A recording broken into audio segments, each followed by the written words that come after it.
Hi everyone, it's Natalie here. Welcome to my channel. So I'm here to do the Tibetan mode divination for the week starting the 11th of July, going through to the 17th of July. And as I look at this week, there is a pretty special occasion coming up on Wednesday. So Wednesday the 14th is the Duchen of, well, basically, it's the day that the Buddha taught the sermon where the Four Noble Truths were offered. So anything you do on Wednesday that's positive or helpful will be increased tenfold. So that's something to consider for the coming week. Also, don't hang any prayer flags on Friday. No idea why. No idea why. Yeah. It's otherwise it's the day says that it's a nectar day. It's earth and wind combined. I still am trying to figure out Tibetan astrology. I still don't quite understand how those days come together. And I can't seem to reverse engineer it. So I don't know who their astrologer is behind the calendar that I'm using, and what can I say? So that aside, I hope everybody's week was okay. We had a rather unfavorable aspect for the week this last week. The demon of afflictions, Patsa, was our what am I saying? That was our prediction for the week. Sorry, the sinuses caught me there for a second.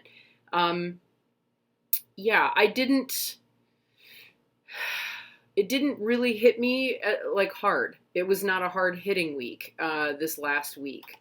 I don't know. I'm curious to know how everyone else did, like everyone else fared. I got a really disturbing set of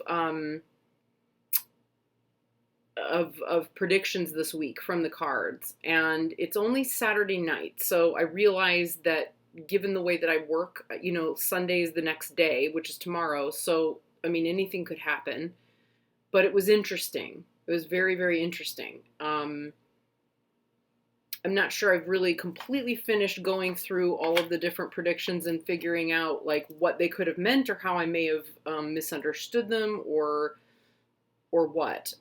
There's one thing that it could possibly be that's pointing to a situation where there were a lot of afflictions and people afflicted that I was able to, I was asked to assist with.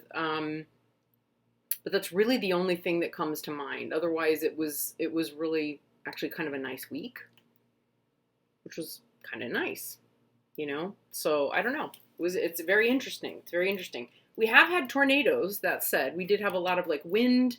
We had a lot of wind, rain activity yesterday. We're having more today. Just took a nap while we were having a massive thunderstorm. And we're on a severe thunderstorm watch till tonight. So, all of that could be part of it. At any rate, something that I have this week that's a little different is that I have a new candle. So I wanted to share that, and I'm sure I hopefully will have shared the video of unboxing it, but I received some beautiful supports for my practice from a couple of viewers, one in particular, Sarah.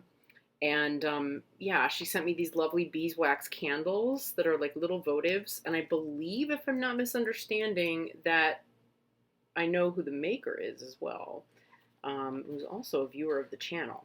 So I'm going to go ahead and light this one. Oh, it smells so good. Instead of the usual candle from the altar. Instead, I'm going to offer that one later as a prayer for the person I was speaking of earlier who's had some difficulties. And this time we'll have this candle as a beautiful addition to our practice instead. I grew up, my dad was a beekeeper, so isn't that lovely? My dad was a beekeeper, so I grew up with beeswax candles all around, and I think they're really quite special. So I'm so grateful for that. Thank you so much. I have to find some place to put my match, I think. Okay, so that said, on with the divination.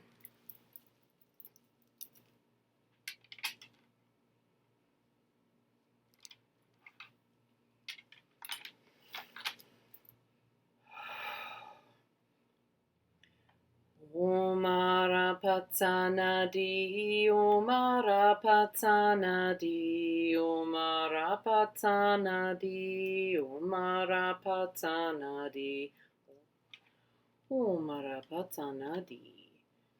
So, I just noticed while I was sitting here, this makes the perfect gaze point for this practice because the beeswax candle is so yellow. And Manjushri's color is yellow, so, and like, yellow like the sun, and so that was lovely to discover. Okay, so we are hoping to gain insight going into the next week. It's actually the beginning of today is the beginning of a new Tibetan month, the 10th, because the new moon was yesterday. So I feel like we're looking at oops. Oh no, sorry, I was not trying to roll that die. It just got away from me. We're not so much looking at the new moon as we are just the next week. Although I should probably, I don't feel like I need to. I don't feel like I need to do the next week, the next month. I'm just going to acknowledge that it's a new month in the Tibetan calendar. It's month 6. So it may be 7 for everyone else, but for the Tibetans, it's the 6th month. And the sun just came out, which is nice. We haven't seen much of it today. All right, so yeah, we'd like to know what to expect from the 11th to the 17th of July.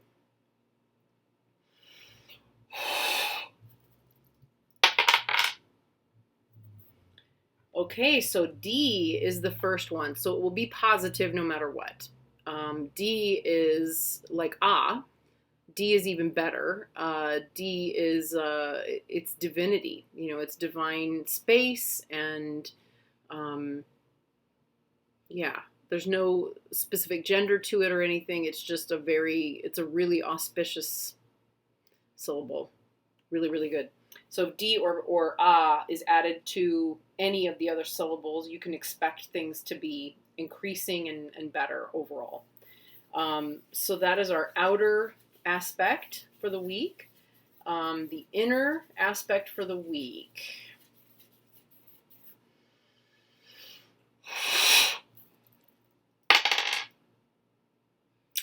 Ooh, okay, this is one I haven't had yet, I think. D, na. So na is the other syllable.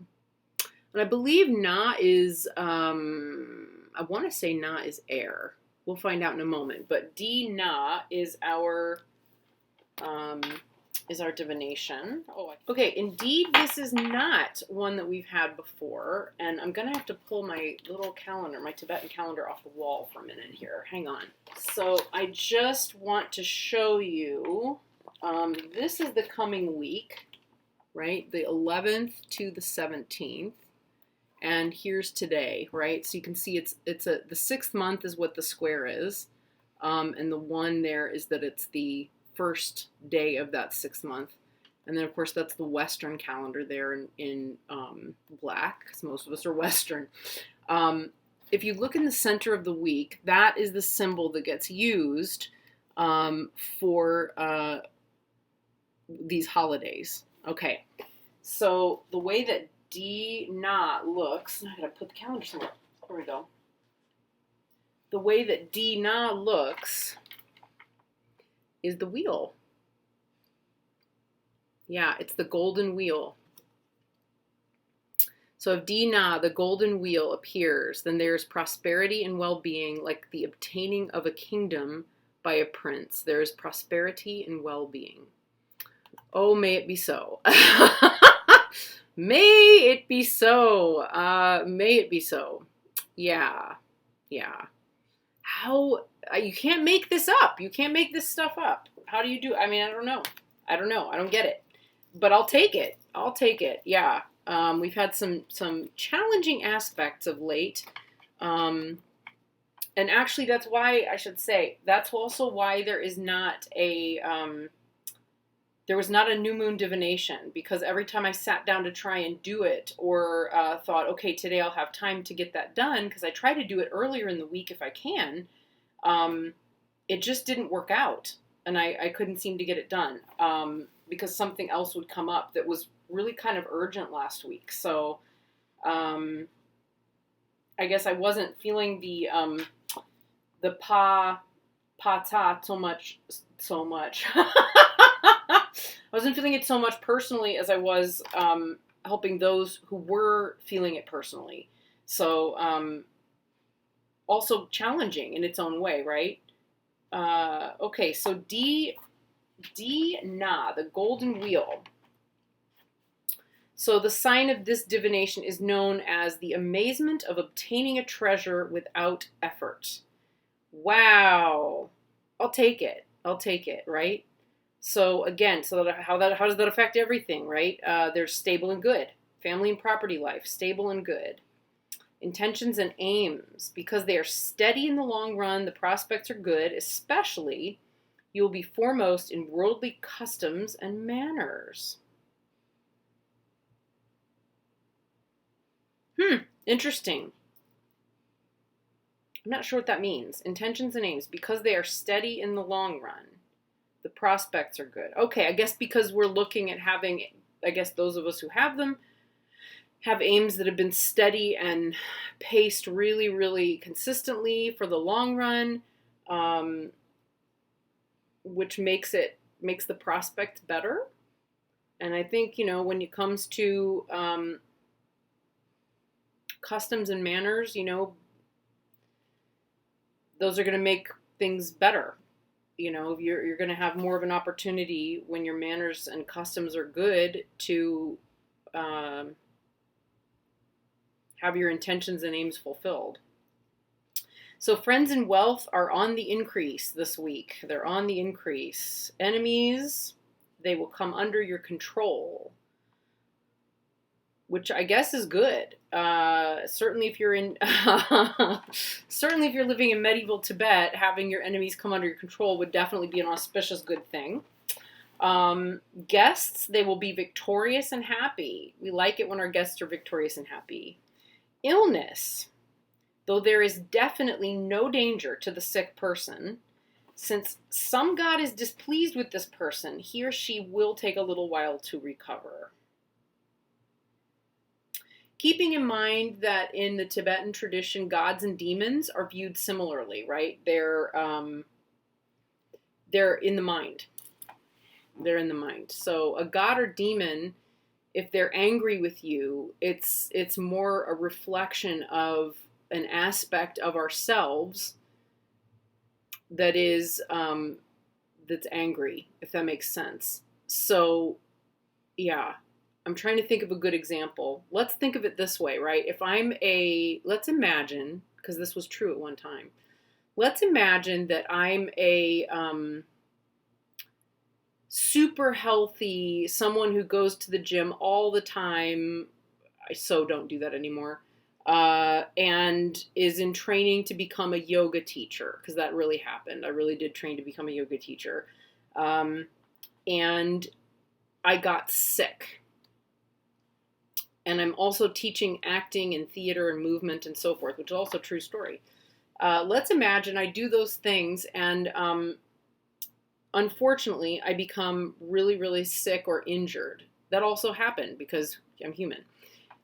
Because I've made a god out of the aspect of myself that is so driven towards like this idea of really, really good things, right? I'm super spiritual and healthy and into my yoga and my fitness and health, and disease can't get me, etc. The minute that my expectation and attachment to that idea is shifted, there's a problem, right? Because it doesn't match with this image I have of what should be because of who I think I am. which isn't the truth. It's only one piece of the picture. Does that make sense? So from this perspective, since some God is displeased with this person, he or she will take a little while to recover. If we look at it from that perspective, the God that's displeased with this person is probably their expectation that they shouldn't ever get ill, or they should be recovering faster, or that, the person I used to be was this, or the person I was before I got sick was this.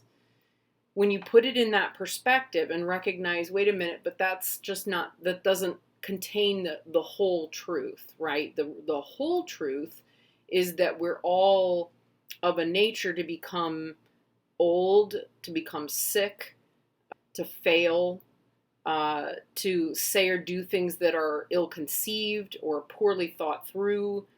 We do all of these things. So yeah, making a God out of the better aspects of ourselves that we think are okay and should keep us safe from something like being sick, that's the God that's displeased, right? Kind of a weird, it's like that's not an easy concept to wrap one's mind around, right? From a psychological perspective, if we think of it in terms of self parts or ego parts, our psychology has different little parts, right? I have I've had to make peace and reintegrate the parts of me that really were very attached to being seen as a theater professor, right? Or a really, really competent director. I made a God out of the part of myself that was a really good director. So when I was no longer this amazing theater director that's a really good educator and works in that environment, what happens to it? What happens to that self part? Well, it suffered really bad. It was like, what? Why did I give this up? And it took the other, it took other aspects of self and other aspects that were healthier and less attached to that to step in and be like, hey, come back. It's okay. You're going to be all right. You're going to survive this. That's what we're looking at, right? There's other parts of the self, right? Like there are some parts of the self that I turned into demons, right? We all do as well. So when those come up because things are dissatisfying on some level, they become the demons, right? So maybe this was less of a demon because some of the demons that might have been brought up were more this time. Next time, maybe not, right? But this time they were more easily subdued. They were not as hard to contend with. I hope that makes sense. This is going to be a longer one, but this is how it goes. All right. So evil spirits, there are none bothering you. Spiritual practice, there will be good luck and it will succeed. This is a good thing. Lost article, there is a possibility of finding it at another time. So don't give up if you lost something. You can find it another time. Will they come and will the task be accomplished? There will be some delay, but the future is good. So yeah, there will be some delay in getting certain things accomplished, but fear not, it's all going to be okay. And then all remaining matters. In the long run, there will be success. Rely upon meditation deities such as Yamantaka, the unsurpassable Haruka, Vairocana, and the like, or Virachana, depending on how you pronounce it. Also, rely upon Ushnisha Chakravartin as your special deity. That is not a deity that I'm familiar with. Recite the Mara Vijaya Dharani. Interesting. Also, it is advisable to rely upon Panjara Mahakala and Kadarmukha as your Dharma protectors. This prediction is known as climbing upon a throne. Nice. So there are different Dharma protectors depending on which there are a lot of factors that go into who your Dharma protectors are. for most people, that's not going to make much of a difference. I'm not entirely sure how the rest of these would be translated either. Sometimes I can find easy, simple ways to go, oh, we could translate it like this.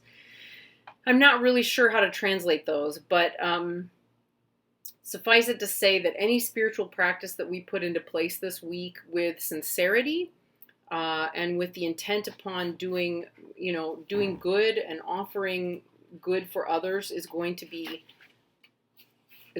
increased, right? It's going to be a wise idea. It's going to be a wise idea. So there we go. All right, friends. So that's it. We have the golden wheel this week. The golden wheel. Yeah. So prosperity and well-being, like the obtaining of a kingdom by a prince. This is good. So climb up on your throne, everybody, for 1 week. For 1 week, because we don't know what the next week will be. And it's not always, we just don't know. We don't know what it'll be. All right, friends. I will see you next time. Thank you so much, and I wish you a beautiful week. Bye.